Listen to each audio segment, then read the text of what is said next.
ओम नमो भगवते परमहंसास्वादितचरणकमलचिन्मकरन्दाय भक्तजनमानसनिवासाय श्रीरामचन्द्राय श्रीहनुमते नमः। श्रीगुरुचरणकमलेभ्यो नमः।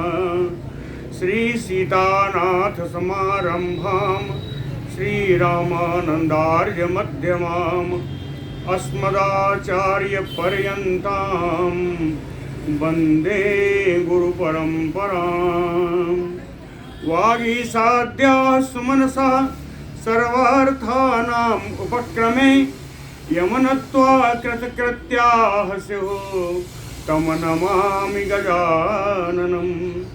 या कुन्देन्दुतुषारहारधवला या शुभ्रवस्त्रावृता या वीणावरदण्डमण्डितकरा या श्वेतपद्मासना या ब्रह्माच्युतशङ्करप्रभृतिभिः देवैः सदा वन्दिता सा मां पातु सरस्वती भगवती निःशेषजाड्यापः।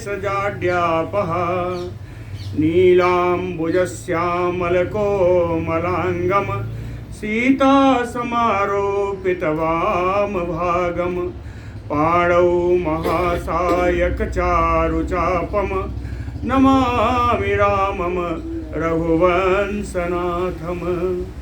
नमोऽस्तु रामाय सलक्ष्मणाय देव्यै च तस्यै जनकात्मजाय। नमोऽस्तु रुद्रेन्द्रयमानिलेभ्यो नमोऽस्तु चन्द्रार्कमरुद्गणेभ्यः। आरामः कल्पवृक्षाणां विरामः सकलापदाम् अविरामस्त्रिलोकानां राम श्रीमान् नः प्रभुः। जानकी जीवनं वन्दे माण्डवी प्राणवल्लभम् उर्मिला रमणं वन्दे कीर्तिकान्तं नमामि अहम्। रामं रामानुजं सीतां भरतं भरतानुजं सुग्रीवं वायुसूनुं च प्रणमामि पुनः पुनः प्रणमामि पुनः पुनः। अतुलितबलधामं स्वर्णशैलावदेहं दनुजवनकृशानुं ज्ञानिनाम् अग्रगण्यं सकलगुणनिधानं वानराणामधीशं रघुपतिवरदूतं वातजातं नमामि। कूजन्तं राम रामेति मधुरं मधुराक्षरम् आरुह्य कविता शाखां वन्दे वाल्मीकिकोकिलम्। आपदामयपहर्तारं दातारं सर्वसम्पदां लोकाभिरामं श्रीरामं भूयो भूयो नमामि अहम्। भक्तिभक्त भगवन्त गुरु चतुर्नाम बपु एक इनके पदवंदन किए नाशय विघ्न अनेक। बोलो श्री सीताराम जी महाराज की जय।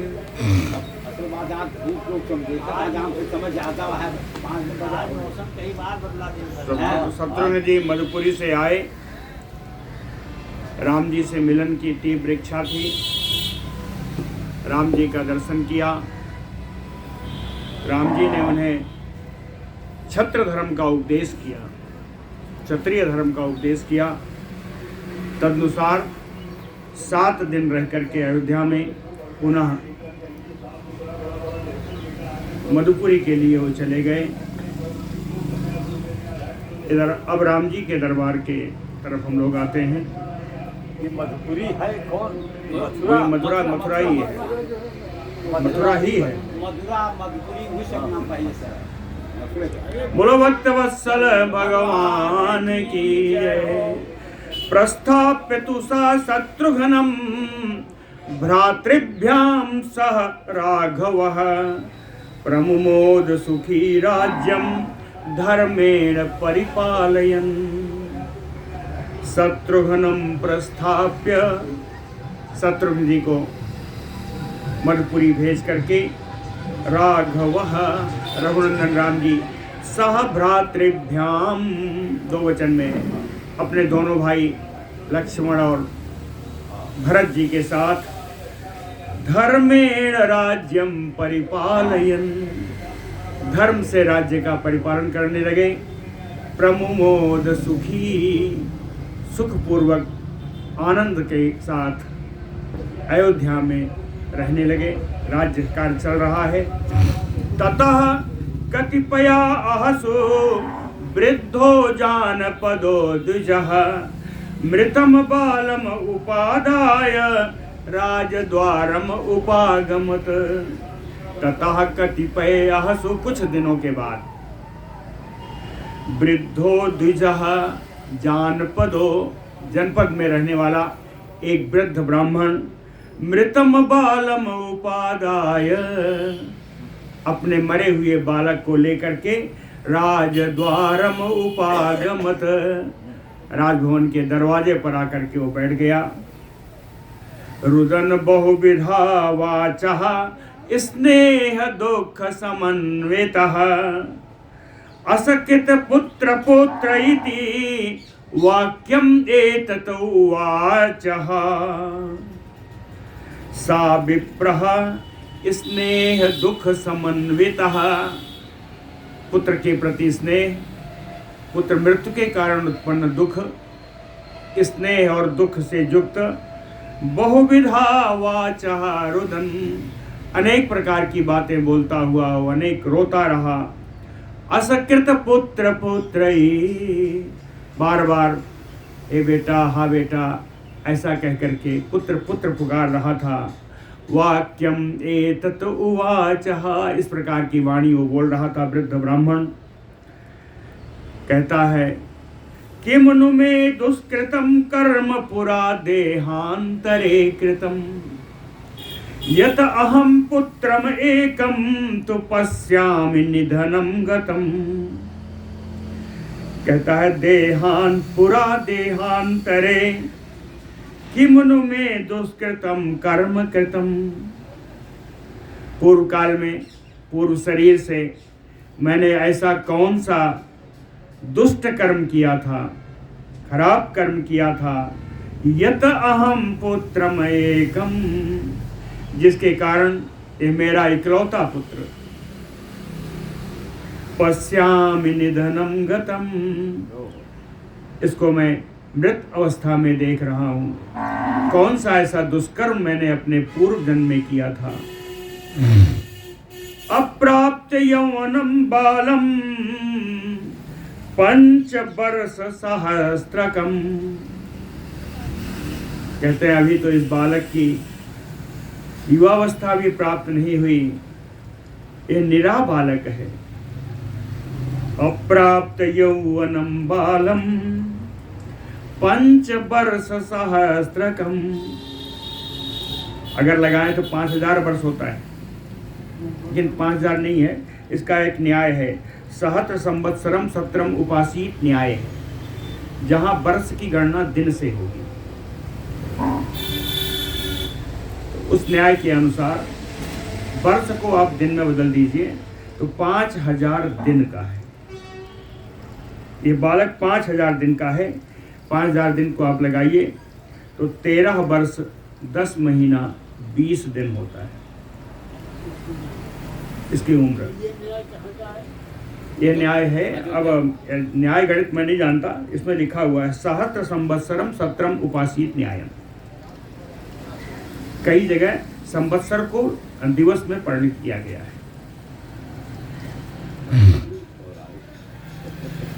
सूत्र है, पौराणिक सूत्र है। हाँ, पौराणिक सूत्र है। अप्राप्त यौवनम बालम पंच वर्ष सहस्त्रकम, कहते 13 वर्ष 10 महीना 20 दिन, इस तरह की आयु वाला पुत्र जो मेरा इकलौता पुत्र था वो मृतावस्था को प्राप्त हुआ है। अकाले कालम आपन्नम, असमय में इसको काल की गाल में जाना पड़ा है। कहते ऐसा लगता है कि मम दुखाय पुत्रक, यह पुत्र मुझे दुख देने के लिए ही उत्पन्न हुआ।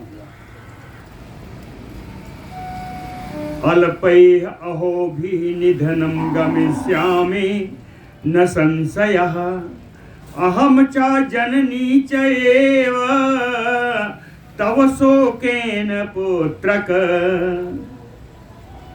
वृद्ध रो रहा है, कहता है पुत्र तव शोकेन, तुम्हारे मृतावस्था में जाने के शोक के कारण, अहम च जननी च एव तव, मैं और तुम्हारी माता अल्पैः अहोभिः निधनं गमिष्यामि, थोड़े ही दिन में हम लोग भी मृत अवस्था को प्राप्त हो जाएंगे। कहता है न संशय, इसमें संदेह नहीं है। फिर कहता है कि कौन सा मैंने कर्म किया ऐसा, न स्मरामि अनृतम ही उक्तम न हिंसा स्मरामि अहम। कहते वृद्ध ब्राह्मण कहता है मुझे स्मरण नहीं आ रहा है कि मैंने कभी असत्य वादन किया हो। न स्मरामि अनृतम हि उक्तम और न स्मरामि हिंसाम च, और ऐसा भी स्मरण नहीं आ रहा है कि मैंने कभी इसके पहले कोई हिंसक कार्य किया, किसी दूसरे को, पर प्राणी को पीड़ा पहुंचाई। सर्वेषां प्राणिनां पापम न स्मरामि कदाचन। कहता कभी भी किसी दूसरे प्राणियों के बारे में मैंने कोई पापपूर्ण कार्य किया हो ऐसा मुझे स्मरण नहीं है। किसी प्राणी मात्र के लिए मैंने कोई पापपूर्ण कार्य किया हो ऐसा मुझे स्मरण नहीं है। तो केन अद्य दुष्कृतेन अयम बाल एव ममात्मजः अकृत्वा पितृकार्याणि गतो वैवस्वतः क्षयम्।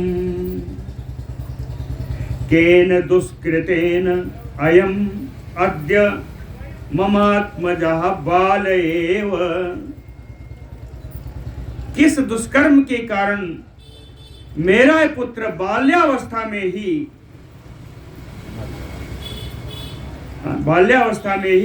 अकृत्वा पितृकार्याणि,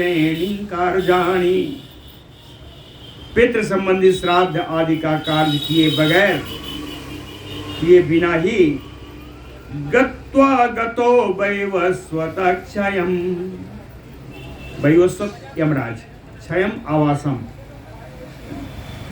विवस्वान पुत्र के वैवस्वतः, सूर्य के पुत्र ही यम है और सूर्य की पुत्री ही यमुना है, मनवंतर भी है। तो बिना पितृकार्य के संपन्न किए ही यह यमलोक को सुधार गया, ऐसा कौन सा दुष्कर्म मैंने किया। पुत्र का मुख्य कार्य है पिता को तारना, पिता माता को तारना। पुंग धातु से बना है, पुंग नरकात यह तारयत सा पुत्र। पुंग नामक नरक से जो तारण करता है, वितीर्ण करता है, वही पुत्र। न ईदृशं दृष्टपूर्वं मे श्रुतं वा घोर दर्शनम मृत्यु अप्राप्त कालानाम रामस्य विषये ही अयम्। कहते हैं राम जी के शासन काल में, राम जी के राज्य में अप्राप्त कालानाम मृत्यु, असमय प्राप्त हुई ये मृत्यु, घोर दर्शनम, जो बड़ी भयानक होती है। ईदृशम नादृष्ट पूर्वम, इस प्रकार की अकाल मृत्यु तो मैंने अपने जीवन में देखी ही नहीं। फिर देखने की बात छोड़, ना श्रुतम, ऐसा मैंने सुना भी नहीं। रामस्य दुष्कृतम किंचित महत अस्ति न संशयः। वो ब्राह्मण कहता है कि रामस्य दुष्कृत, मैंने तो कोई पाप किया नहीं, कहता मैंने तो कोई पाप नहीं किया जिसके फलस्वरूप मेरे बालक की मृत्यु हुई, तो निश्चित रूप से रामस्य दुष्कृतम किंचित महत अस्ति, राम जी के द्वारा किया गया कोई महान दुष्कर्म ही यह सामने आया। आरोप भगवान लगा दिया। राम जी के द्वारा किया गया कोई महान दुष्कर्म ये सामने आया, न संशय, कहता इसमें संदेह भी नहीं। क्यों? कहे यथा ही विषयस्थानाम बालानाम मृत्यु आगता, क्योंकि उनके ही राज्य में आज एक बालक मृत्यु को प्राप्त हुआ। नहीं अन्य विषयस्थानाम बालानाम मृत्यु तो भयम, जबकि दूसरे राज्यों में बालकों की कोई मृत्यु का भय नहीं है। नहीं अन्य विषयस्थानाम बालानाम मृत्यु तो भयम साराजन, इसलिए हे राजन, हे राम जी, जीवयस्व एनम बालम मृत्यु वशम गतम, इस बालक को जो मृत्यु के वशीभूत हो गया है इसको आप जीवंत करो। राम जी के दरवाजे पर धरना दे दिया। राज अच्छा अगर नहीं करोगे तो धमकी भी देगा।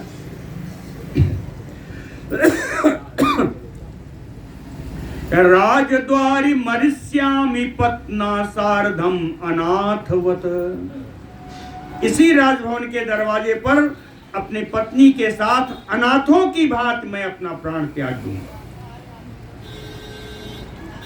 राजद्वारी मरिष्यामि पत्न्या सार्धम अनाथवत,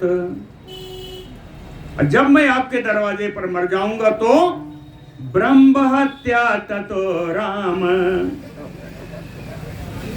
सम उपेत सुखी भव, तब ब्रह्म हत्या का पाप अपने सर पर लेकर के सुखपूर्वक रहना।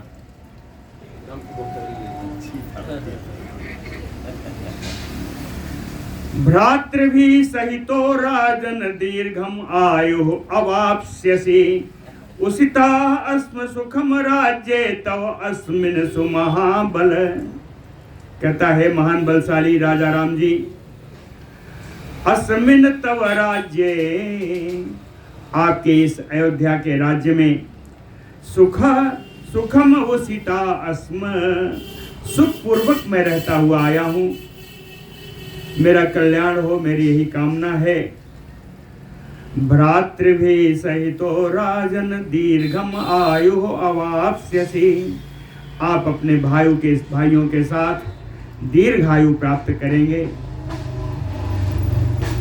इदम तु पतितम तस्मात् तव राम बसे स्थिताम, हे राम, आपके ही राज्य में, आपके राज्य के शासन में रहते हुए, इदम तु पतितम, ये मेरे सामने मेरा पुत्र बाल्यावस्था में अकाल मृत्यु के में चला गया। कालस्य वशम आपन्ना, ये मेरा पुत्र काल के गाल में चला गया। स्वल्पम ही नहीं ना सुखम, इस पुत्र के द्वारा थोड़ा भी सुख हमने प्राप्त नहीं किया है। संप्रति अनाथो विषय इक्ष्वाकूणाम महात्मनाम, संप्रति ब्राह्मण कहता है मुझे ऐसा लगता है कि इक्ष्वाकूणाम महात्मानाम विषय संप्रति अनाथो, इक्ष्वाक वंशी महात्माओं का यह सुंदर राज्य आज अनाथ हो गया है। क्यों? कहते हैं मेरी पुकार राम जी तक नहीं जा रही, जो कि आज राजा हैं।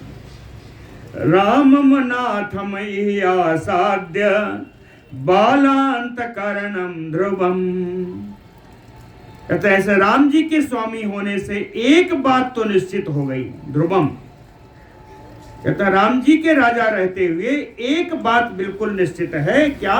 कहें बालांत करम, कि बालकों की मृत्यु अवश्य होगी। राम जी के राजा रहते हुए बालकों की मृत्यु अटल है। ध्रुवा कहता है राजदोषैः विपद्यन्ते प्रजा हि अविधि पालितः असद्वृत्ते निपतो अकाले म्रियते जनः। प्रजा ही अविधि पालिता, जिस राज्य में प्रजा का विधि पूर्वक पालन नहीं होता, कह राजदोषैः विपद्यन्ते, वहां राजदोष उत्पन्न हो जाता है। असद्वृत्ते नृपतो, कह राजा जब दुराचारी हो जाए, असद्वृत्ति का हो जाए, राजा जब दुराचरण करने लगे तो अकाले म्रियते जनः, तब उस राज्य के लोग अकाल मृत्यु को प्राप्त होते हैं। इतना सब कहने के बाद कहता है, हे भगवान, एक दूसरा कारण भी हो सकता है।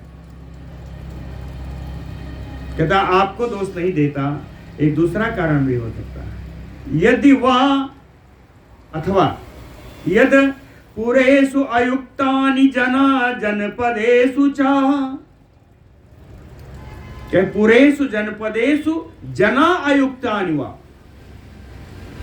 क्या आपके नगर में या आपके जनपद में कोई व्यक्ति अनुचित कार्य कर रहा है,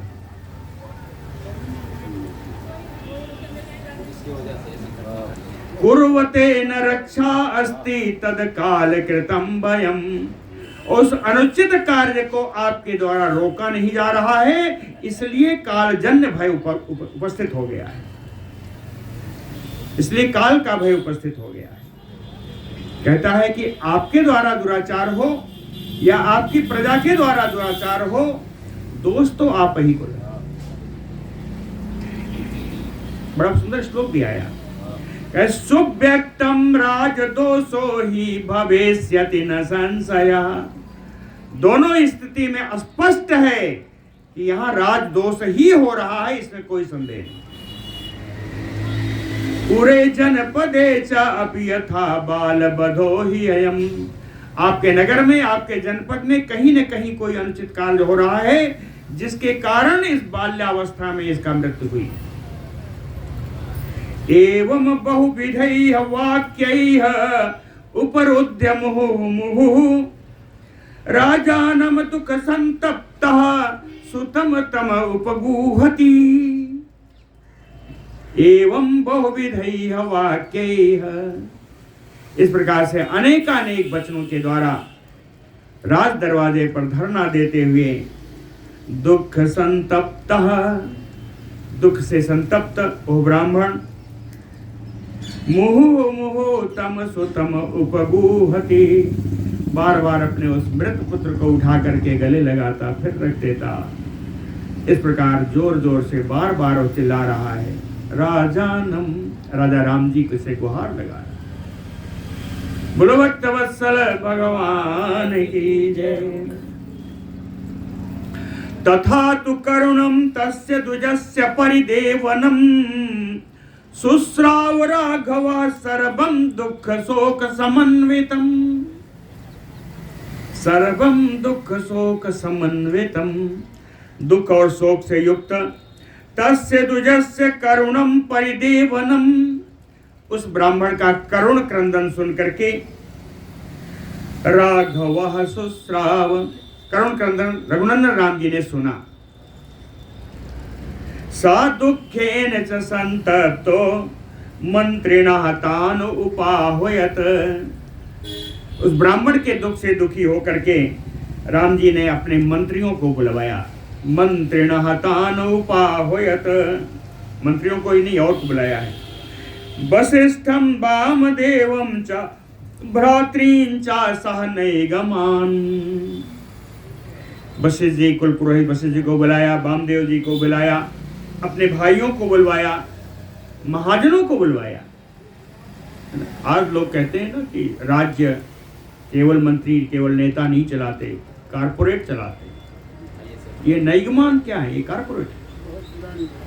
हाँ। महाजनों को बुलाया, बुला करके कहा, ततो द्विजा वसिष्ठेन सार्धम अष्टौ प्रवेशिता राजानम देव संकासम वरदस्व इति ततो अब्रवन्, ततो द्विजा वशिष्ठेन, ब्राह्मण वशिष्ठ जी के द्वारा 8 लोगों के साथ, 8 ब्राह्मणों के साथ वशिष्ठ जी ने प्रवेश किया है। प्रवेश करके देव संकासम राजानम रामम बरधस्वइति अब्रुवन, देवताओं के समान दिखने वाले प्रकाशमान श्री राम जी के सामने आकर राम जी की जय जयकार करती ही जय जयकार किया। उनको बढ़ती होने का, उनका अभ्युदय होने की कामना की। अब 8 लोग जो ब्राह्मण आए वो कौन है, उनके नाम देख लीजिए। मार्कंडेयो अथ मौदगल्यो वामदेवः च काश्यपः कात्यायने अथ जाबाली गौतमो नारदः तथा। ये 8 लोग हैं। मार्कंडेय जी हैं, मुद्गल हैं, वामदेव जी हैं, कश्यप जी हैं, काश्यप हैं, कश्यप पुत्र, कात्यायनी जी हैं, जाबाली हैं, गौतम है, नारद है। कितने सारे लोग आए। एते द्विजर सभा सर्वे आसनेषु उपवेशिता महर्षिम सम अनुप्राप्तान अभिवाद्य कृतांजलि। ये सारे श्रेष्ठ ब्राह्मण आकर के जब आसनों पर बैठ गए तो आए हुए इन सारे महर्षियों को कृतांजलि अभिवाद्य, हाथ जोड़ करके राम जी ने इनका अभिवादन किया। मंत्रिणो नैगमाह चैव यथा अरहम अनुकूलतः, और मंत्री लोग, महाजन लोग जितने आए हैं उन सबको यथा योग्य तरीके से उनकी अनुकूलता के अनुसार उनका अभिवादन किया। अभिवादन नहीं कहेंगे, यथा योग्य उनका सत्कार किया। यानी इनमें बहुत सारे ऐसे लोग हैं जो भगवान को ही अभिवादन करेंगे, मंत्री सभी करेंगे। तो इसीलिए कहा कि यथा अरहम अनुकूलतः, अनुकूल के हिसाब से सबके मनोनुकूल है ना, उन्होंने उसका सत्कार किया। तेषाम सम उपविष्टानाम सर्वथाम दीप्त तेजसाम राघवा सर्वम आचष्टे द्विजो अयम उपरोधते। तेषाम सम उपविष्टानाम सर्वेषाम दीप्त तेजसाम, सारे उन बैठे हुए जो अपने अपने तेज से जो दीप्त थे, उन सब के सामने रघुनंदन राम जी ने आचष्टे, उस समय कथा बताई। क्या बताई? कहे द्विजो अयम उपरोधते, कहे देखिए इस ब्राह्मण ने हमारे दरवाजे पर, राजभवन के दरवाजे पर धरना दिया हुआ है। तस्य तद वचनम श्रुत्वा राज्ञो दीनस्य नारदः, दुखी ब्राह्मण के उस वचन को सुनकर के दीन भाव को प्राप्त श्री राजा राम जी के तद वचनम श्रुत्वा, दीन राम जी के दीन वचनों को सुनकर के नारदः प्रति उवाच, नारद जी बोले। कैसे बोले? कहे ऋषीणाम सन्निधौ, बैठे हुए सभी ऋषियों के को सुनाते हुए के सामने, है ना, स्वयं शुभम वाक्यम उवाच, नारद जी स्वयं मंगलमयी वाणी बोल रहे हैं। नारद जी बोल रहे हैं, कहते हैं श्रेणुराजन यथा अकाले प्राप्तो बालस्य संशयः,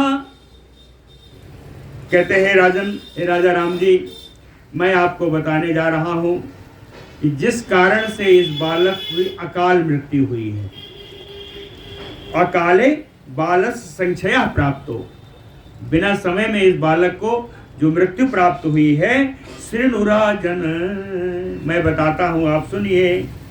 लेकिन एक शर्त कहा है, एक शर्त है, श्रुत्वा कर्तव्यताम राजन कुरु रघुनंदन, मैं आपको जो बताऊंगा उसके अनुसार आपको कर्तव्य करना चाहिए, आप कर्तव्य करिए उसके अनुसार जो मैं बताऊंगा। अब बताना प्रारंभ किया। कहे पुराकृत जुगे राजन ब्राह्मणा वै तपस्विना, अब्राह्मण तारा राजन न तपस्वी कथंचन। कहे पूर्व काल में, सतयुग में, पुराकृत जुगे, सतयुग में हे राजन, ब्राह्मणा वै तपस्विना, केवल ब्राह्मण ही तपस्वी होते थे, केवल ब्राह्मण ही तपस्वी थे। अब्राह्मण तदा राजन ना तपस्वी कथंचन, जो ब्राह्मण नहीं है वो किसी भी शर्त पे, किसी भी सूरत में तपस्वी नहीं बन सकते सतयुग में। तस्मिन् युगे प्रज्वलिते ब्रह्मभूते तु अनावृत्ते, अमृत्यु तदा सर्वं जगृरे दीर्घदर्शिनः। कहे उस सतयुग में, तस्मिन् युगे प्रज्वलिते, पूरा जगत प्रकाशमान रहता था। ब्रह्मभूते, ब्राह्मणों की प्रधानता रहती थी। अनावृते, कोई चीज खुली ढकी छिपी नहीं रहती थी, अर्थात अंधकार नहीं रहता था, अर्थात पूरा जग ज्ञान में रहता। अमृतवः तदा सर्वं जगृरे, कहे किसी की कोई मृत्यु नहीं होती थी सतयुग में। अमृत्यवः, मृत्यु यहाँ होती ही नहीं थी। और सर्वं जगृरे दीर्घदर्शिना, सारे त्रिकालदर्शी होते। ततः त्रेता युगम नाम, उसके बाद सतयुग के बाद त्रेता युग आया। ततः त्रेता युगम नाम मानवानाम बपुस्मताम, क्षत्रिया यत्र जायन्ते पूर्वेण तपसान्विता। त्रेता युग आने पर मनुष्य बड़ा हृष्ट पुष्ट स्वस्थ होने लगा और उनकी जाति क्षत्रिय हो गई। क्षत्रियों के त्रेता युग में प्रधानता हो गई। जायन्ते पूर्वेण तपसान्विता, पूर्व काल में जो तपस्या का अधिकार सिर्फ ब्राह्मणों का था, त्रेता युग में आने पर वो तपस्या का अधिकार क्षत्रियों को भी प्राप्त हो गया। जायन्ते पूर्वेण तपसान्विता, पूर्व के अनुसार ब्राह्मणों के साथ ये भी तपस्या के लिए, तपस्या से युक्त हो गए। वीर्येण तपसा चैव ते अधिका पूर्व जन्मनि, मानवाये महात्मानः तत्र त्रेता युगे युगे। कहे त्रेता युग में, कहे त्रेता युग में जितने भी महात्मा मानव हुए हैं, जो भी क्षत्रिय और ब्राह्मण हुए हैं, कहे पूर्व जन्मन वीर्येण तपसा ते अधिका। पूर्व जन्मन यानी सतयुग में, सतयुग में जो उत्पन्न हुए थे उन ब्राह्मणों से, उन क्षत्रियों से इनका बल, इनका पराक्रम और इनकी तपस्या कम थी त्रेता युग वालों की। वीर्येण तपसा चाहिए ते अधिका, पराक्रम में और तपस्या में त्रेता युग के मानव से सतयुग के मानव अधिक प्रभावशाली थे। ब्रह्मं क्षत्रं च तत् सर्वं यत् पूर्वं अवरं च यत्, युगयोः उभयोः आसीत समबीज समन्वितम्। कहते हैं अब दो युग बीत गए हैं, सतयुग बीत गया, द्वापर आ गया। इन दोनों युगों की कल्पना कर लीजिए। कहे युगयोः, इन दोनों युगों में से जो पहला है पूर्वम, जो पहला युग है सतयुग है, कहते हैं ब्रह्मं क्षत्रम सर्वम पूर्वम अवरम च तत्। इसमें जो ब्राह्मण क्षत्रिय थे सतयुग में, वहां ब्राह्मणों की उत्कृष्टता थी और क्षत्रियों की अपकृष्टता थी। ब्राह्मणों की प्रधानता थी, लेकिन उभयोः युगयोः आसीत। ये जो दूसरा युग आया त्रेता युग, इसमें समबीज समन्वितम, क्षत्रियों और ब्राह्मणों का पराक्रम बराबर हो गया, समता को प्राप्त हो गया। समबीज समन्वितम, है ना। त्रेता में क्षत्रियों और ब्राह्मणों का पराक्रम समान हो गया। जब समान हो गया तो धर्म का अधिकार, तपस्या का अधिकार, कहीं कोई विशिष्टता, कोई अधिकता होनी चाहिए। समाज की यह नियम है, समाज में सब बराबर नहीं हो सकता। तो उन्होंने कहा कि अपश्यन्तः तु सर्वे विशेषम अधिकम ततः, कहीं कोई विशेषता नहीं, कहीं कोई अधिकता नहीं। इसको देख करके कोई विशेषता कोई अधिकता को ना देखने के कारण चातुर्वर्णस्य सम्मतम स्थापनम चक्रिरे,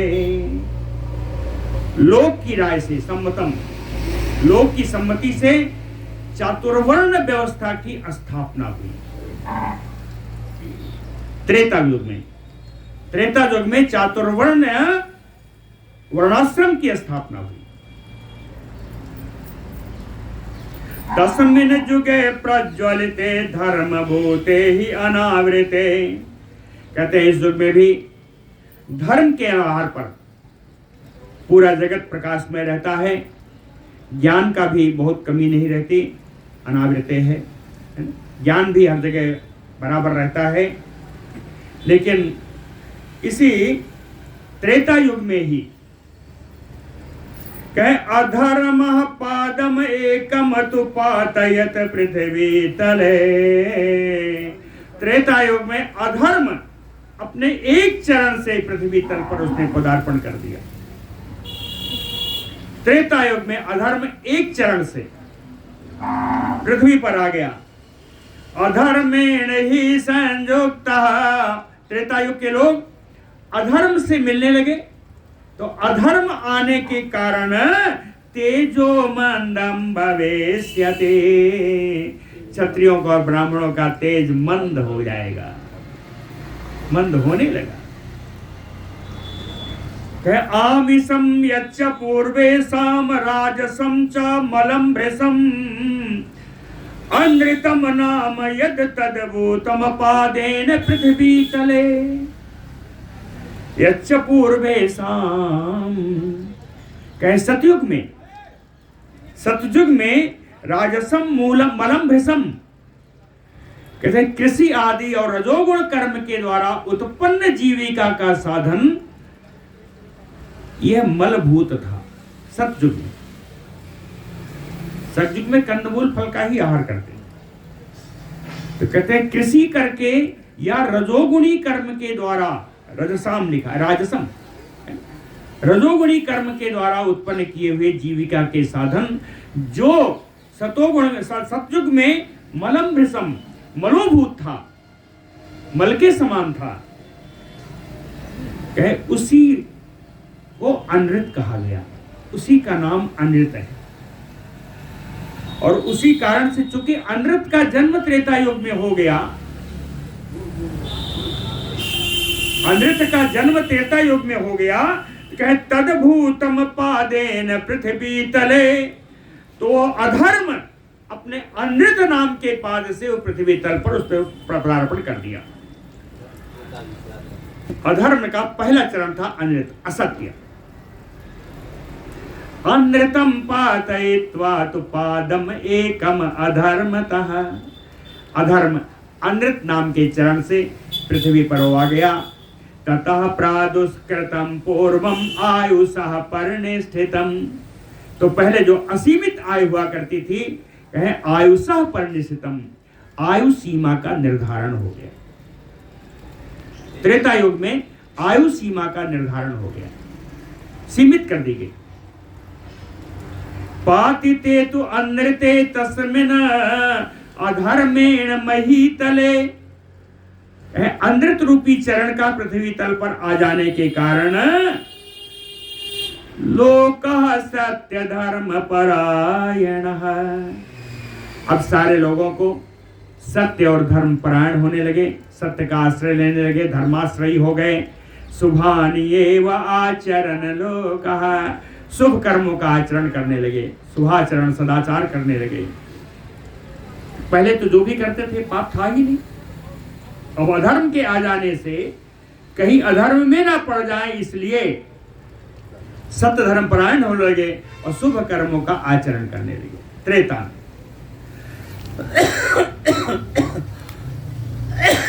त्रेता युगे तु वर्तन्ते ब्राह्मणा क्षत्रियाः ये, तपो अतप्यन्त ते सर्वे शुश्रूषाम अपरे जनाः। त्रेता युग के आने पर भी ब्राह्मण और क्षत्रियों इन दोनों को तपस्या का अधिकार प्राप्त हो गया। और ते सर्वे जना, इसके अतिरिक्त जो दो वर्ण थे, अपरे शुश्रूषाम, ये इन दो वर्णों की सेवा करने का इनका अवसर था।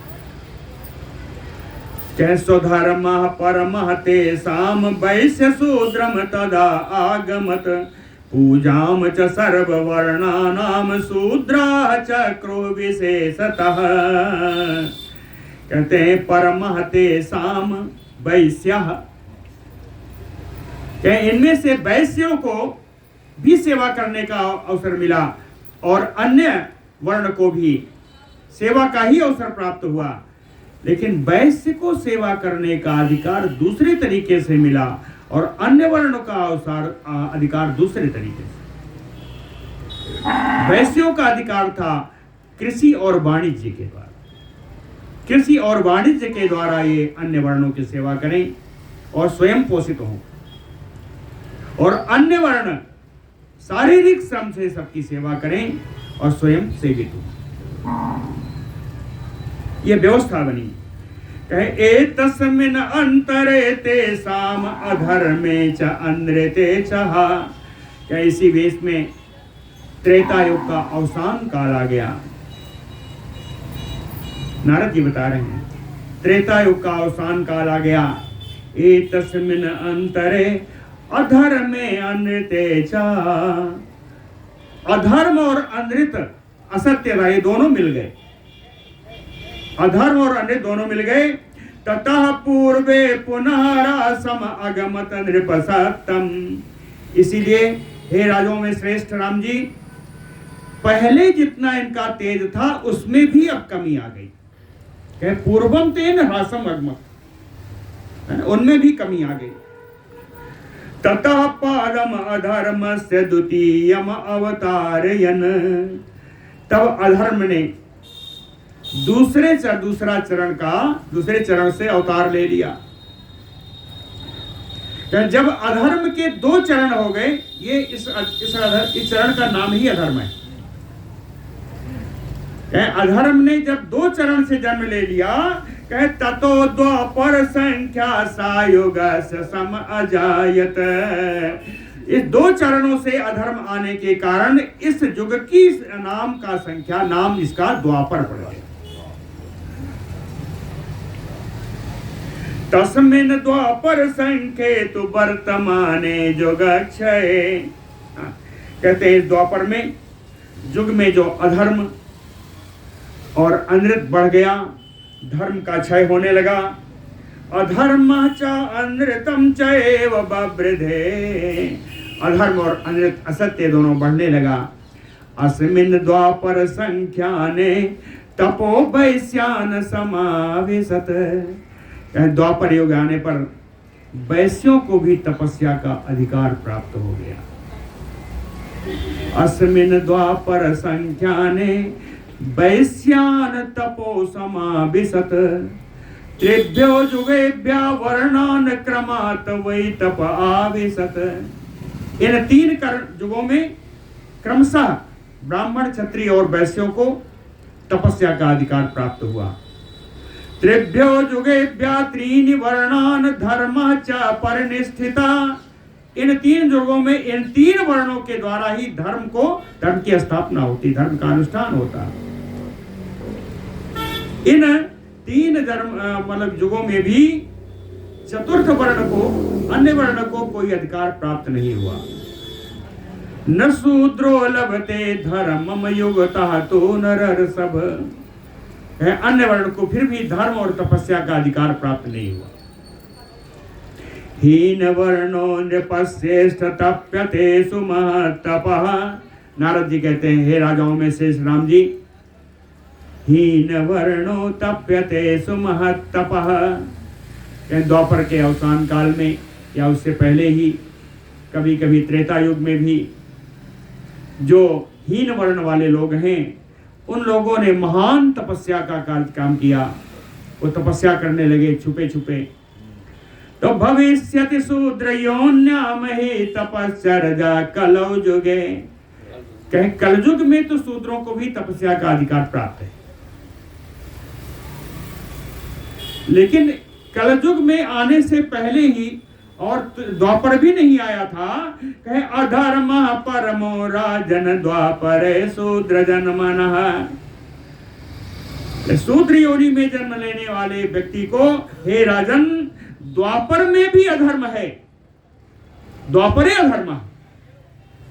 शूद्र जन्मा योनि वाला व्यक्ति, उसको तपस्या करने का, तपस्या अगर करता है तो द्वापर में भी जो अधर्म की संज्ञा है, द्वापर में अधर्म में ही गिना जाता है। और आपके यहां तो त्रेता युग चल रहा है। राम जी से कहा नारद जी ने कि आज ये तो द्वापर में भी अधर्म है और आपके त्रेता युग में ऐसा हो रहा है। नारद जी को क्या बताना है, अब सुन लीजिए। कहे कि सा वै विषय पर्यन्ते तव राजन महातपा। कौन? अब अद्य तप्यति दुर्विद्धि तेन बाल बधो ही अयम। कहते हैं कोई एक दुर्बुद्धि व्यक्ति है जो अन्य वर्ण का है और आपके त्रेता युग में वो महान तपस्या कर रहा है, उसी तपस्या के वो अधर्म हो रहा है, उस अधर्म के कारण ही इस बालक की मृत्यु हुई।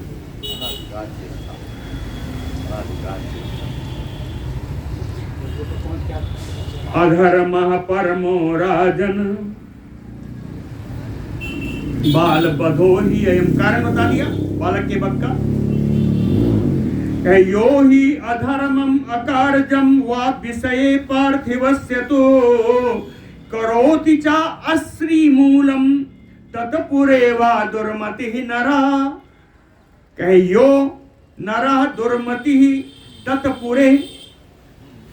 कहे जो दुष्ट दूषित बुद्धि वाला व्यक्ति जो आपके राज्य में अधर्मम अकार्यम चा, जो अधर्म कर रहा है या अनुचित कार्य कर रहा है, अश्री मूलम, वो आपके राज्य की श्री, आपके राज्य की लक्ष्मी को नष्ट करने वाला है। वो दरिद्रता आपके राज्य में फैला देगा। क्षिप्रम च नरकम याति स राजा न संशयः। कहते उस राज्य का राजा शीघ्र ही नरकगामी होगा, ऐसे कोई संदेह नहीं। अधीतस्य तव तप्तस्य कर्मणः सुकृतस्य च कष्टं भजति भागम तु प्रजा धर्मेण पालयन्। ए राजा राम जी, जो राजा धर्म के अनुसार अपने प्रजा का पालन करता है, कष्टं भागम भजति, उसको प्रजा के किए हुए अधीतस्य वेदाध्ययन, तप्तस्य तप का, वेदाध्ययन का, तपस्या का, कर्मणा सुकृतस्य, है ना, पुण्य कर्म जितने भी करेंगे प्रजा, जो राजा अपने प्रजा का पालन अच्छी तरीके से करता है, कहते खष्टति भागम, कष्टम भागम भजति, उसको प्रजा के किए हुए पुण्य कर्मों का, तपस्या का 6वां भाग प्राप्त हो जाता है, उस राजा को प्राप्त हो जाता है जो धर्म से अपने प्रजा का संरक्षण करता है। तो कहते हैं खट भागस्य च भोक्ता असौ रक्षते न प्रजा कथम। जो राजा अपने प्रजा के पुण्य कर्मों का 6ठे अंश का जो भोजन करता है, जो उसका उपभोग करता है, वो प्रजा की सेवा रक्षण क्यों नहीं करेगा, कैसे नहीं करेगा। रक्षेत न प्रजा कथम सा पुरुष शार्दूल त्वम मार्गस्व विषयम स्वकम। इसलिए है पुरुष सिंह राम जी, स्वकम विषयम, विषयम राज्यम, अपने राज्य में कहां अनीति हो रही है इसका मार्गस्व, अन्वेषय, इसको खोजिए। दुष्कृतम यत्र पश्येथा तत्र यत्नम समाचर। और जहां भी दुष्कर्म हो रहा है उसका आप निराकरण करें, यत्न पूर्वक निराकरण करें। एवं चेत धर्म वृद्धि चा, यदि इस प्रकार से धर्म की वृद्धि होगी, निर्णाम चा आयु विवर्धनम, और आपके राज्य के मनुष्यों की, लोगों की आयु भी बढ़ेगी। केवल धर्म वृद्धि नहीं होगी, आयु भी बढ़ेगी। भविष्यति नर श्रेष्ठ बालस्य अस्य च जीवितम। आपने यदि पता लगा लिया तो इस बालक का, यह बालक जीवंत हो जाएगा।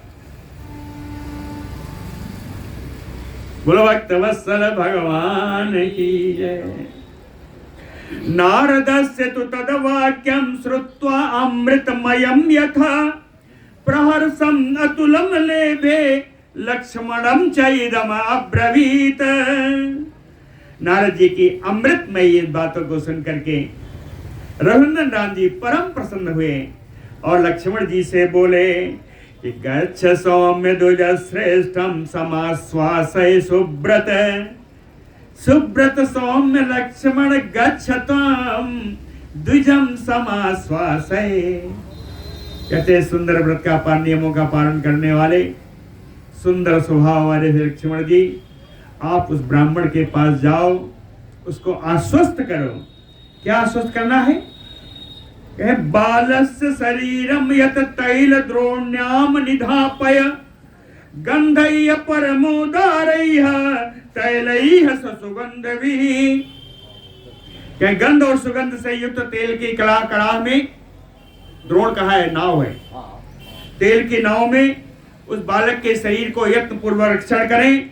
यथा न क्षीयते बालः तथा सौम्य विधीयताम। जिस प्रकार से उस बालक के शरीर को कोई हानि ना हो, उसी प्रकार से उसका रक्षण किया जाए, उस बालक के शरीर की रक्षा की जाए। यथा शरीरो बालस्य गुप्तः संक्लिष्ट कर्मणः विपत्ति परिभेदो वा न भवेत् तथा कुरु। शुभ कर्म करने वाले इस बालक के शरीर को जिस प्रकार से कोई किसी विपत्ति आने पर भी कोई नुकसान न हो, ऐसी व्यवस्था उस बालक के शरीर की रक्षा के लिए की जाए। एवं संदेश काकोस्तो लक्ष्मणं सुवलक्षणं मनसा पुष्पकं दद्यो अवगच्छति महायसा। काकुस्थो शुभ लक्षणम लक्ष्मणम एवं संदेश्य। काकुस्थ बोलने से राम जी सुंदर लक्षणों से, राज चिन्हों से युक्त श्री लक्ष्मण जी को ऐसी आज्ञा दे करके मनसा, अपने मन से, पुष्पकम दध्यो, पुष्पक विमान का मन से ध्यान किया। आगच्छति महायसा, और उन्होंने कहा ये पुष्पक तुम आ जाओ। ध्यान करके ये मल बुलाया पुष्पक विमान को। इंगितम सतु विज्ञाय पुष्पको हेमभूषिता। हेमभूषितः पुष्पकः, स्वर्णभूषित पुष्पक विमान। इंगितम सतु विज्ञाय, राम जी के इशारे को जान गया और जान करके आजगाम मुहूर्तेन समीपे राघवस्य वै। 2 घड़ी के अंदर वो पुष्पक आकर के भगवान के समीप खड़ा हो गया, चुपचाप नहीं खड़ा हुआ। सो अब्रवीत प्रणतो भूत्वा अयम अस्मि नराधिप। आकर कहा है राजन, प्रणतो भूत्वा, विनम्र भाव से आकर के रघुनंदन राम जी से कहा कि मैं आ गया हूं। बस्या तो महाबाहो किंकरः सम उपस्थिता।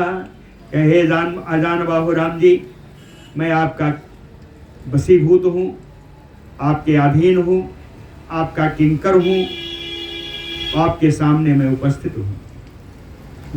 बस्यः तो किंकरः सम उपस्थितः, है ना। भासितम रुचिरम श्रुत्वा पुष्पकस्य नराधिपः। राजा राम जी ने पुष्पक को इस प्रकार बोलते हुए सुन करके अभिवाद्य महर्षीन विमाने सम विमानम साध्यरोहत। आए हुए ऋषियों महर्षियों का अभिवादन करके उस विमान पर चढ़ गए। धनु गृहीत्वा तूणी च खड्गम च रुचिर प्रभम निक्षिप्य नगरे चेतो सौमित्र भरतौ उभौ।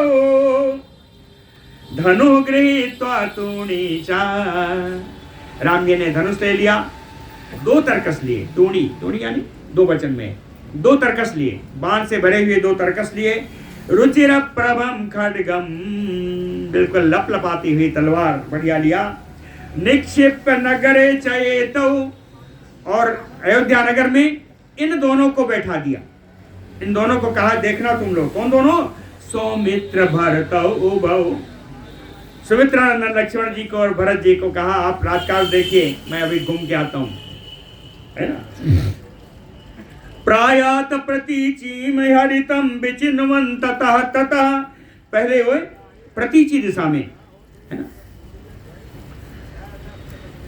पश्चिम की दिशा में गए और उन्होंने वहां पर विचिन्वन को खोजा।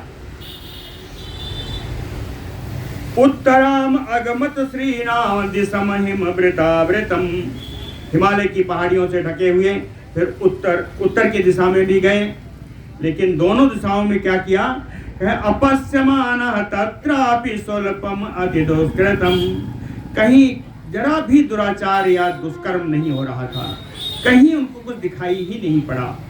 पश्चिम और उत्तर की दिशा में पूर्वाम अपि दिशम सर्वाम अथ अपश्यत नराधिपः, राजा राम जी ने पूर्व दिशा में भी पूरा अवलोकन किया।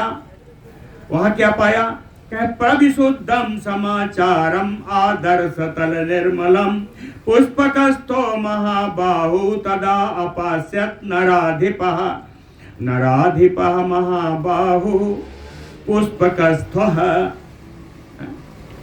कहते हैं राजा राम जी और विशाल बाहु राम जी पुष्पक मान पर स्थित होकर के ही पूर्व दिशा में भी देखा, हर तरफ बढ़िया शुद्ध समाचार है, सदाचार हो रहा है, धार्मिक कृत्य हो रहे हैं, अत्यंत निर्मल मर्यादा का पालन हो रहा है।